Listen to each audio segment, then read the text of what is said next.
At first, this might look like just another sentencing hearing, but the moment you hear what the victim went through, everything changes. This isn't just about one incident. It's about fear, survival, and years of impact that don't just disappear when a courtroom session ends.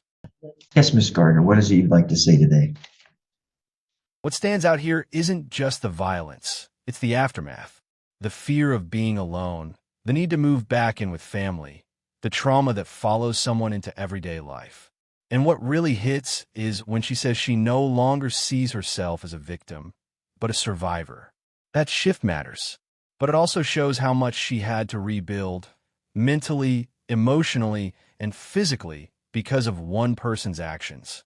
For this, I'm asking the court to give prison time, not only for the safety of me and my kids, but for the safety of the public in general. It's within the guidelines. I'd ask. Thank you. Mr. Nago, sir? Now you've got two completely different narratives.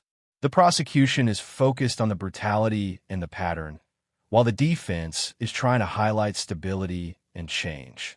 But in cases like this, words like "he's changed" don't carry much weight unless the actions actually prove it. Powerful, and I'm sure that they made an impression on the court. They frankly made an impression on me.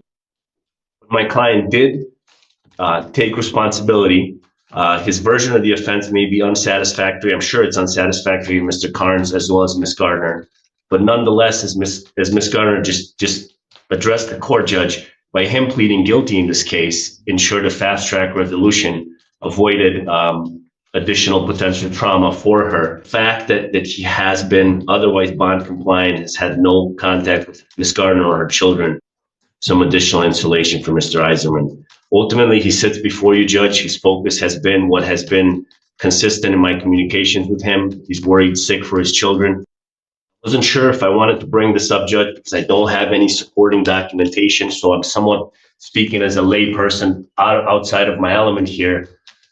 I do fear that there's some mental health difficulties that Mr. Eiserman has that he has not self-actualized, have not been diagnosed. I know that from, again, having privy to some other materials, he has family members that are concerned about him potentially being an undiagnosed schizophrenic. His behavior and his ability to maintain focus and or his emotions, frankly, comes and goes even in his interactions with me. And he's someone that, and I was privy to another defense attorney making somewhat a similar point on behalf of one of his clients earlier this morning in the courts. My relationship with Joseph has always been positive.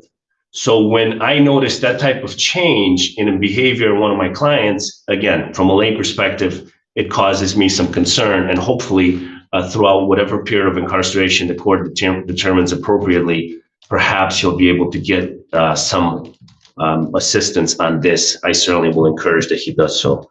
That concludes my comments, Your Honor. We're not asking for any specific sentence. We're asking that you look at the totality of this, the report, the circumstances being as difficult as they are, and also Mr. Eiserman's conduct most of the time on bond, and fashion a sentence you deem appropriate. Thank you, Judge.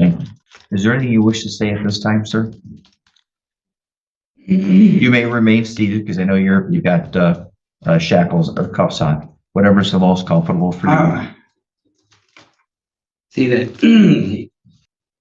And this is where things start to fall apart for the defendant.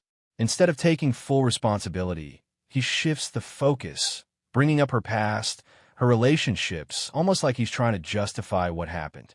Even the apology feels incomplete, and judges notice that. They listen not just to what's said, but how it's said.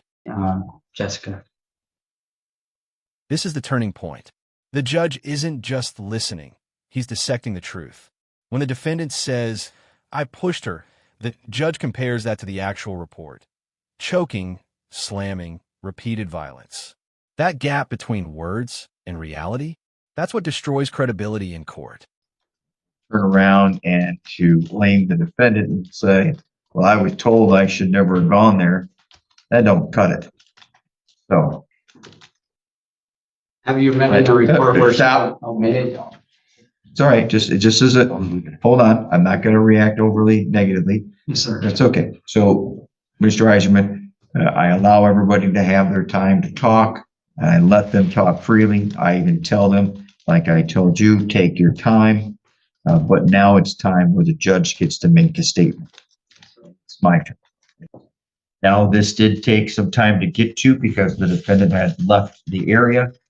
All right, let's take a look at the defendant's criminal history. He has 13 entries. We know that not all result in convictions. I acknowledge that. And then comes the pattern. This isn't an isolated mistake, it's a history. Multiple incidents, violations, repeated behavior over years. Courts take that seriously because it shows risk, not just what someone did, but what they might do again. Factors that have resulted in those new charges over in Ludington. Attached to that report was Ludington Police Department Incident Report number 26-2600. And that describes the allegations for the sexual assault charges pending against them in that county. Now, again, I don't make a finding of guilt, but I can take it into consideration in establishing a reasonable and proportionate sentence. I find that underneath the language of MCL 771.1, parenthetical 1, that the court is only to give probation where it feels there's not going to be reoffending. Again, the defendant has a very violent past. Therefore, I do not find that probation is sufficient and that this is a fair, reasonable, proportionate sentence. Have I missed anything, Miss? No, Your Honor, thank you. Mr. Carnes? No, Your Honor. All right. If you choose to file an application for leave to appeal and you want the court to appoint an attorney to assist you, you may complete the bottom half of the document and return to the court within 42 days. If you choose not to appeal, you may simply dispose of your copy of the document. I have the right to appeal, I'm sorry? so I can appeal this? Yes, sir. It's by filing what's called an application for leave to appeal versus a claim of appeal. In the end, the sentence reflects more than just this case. It reflects the pattern, the lack of accountability, and the risk to others. And even after hearing the outcome, the defendant still lashes out, still blaming, still deflecting. And honestly, that final reaction says more than anything else in this entire case.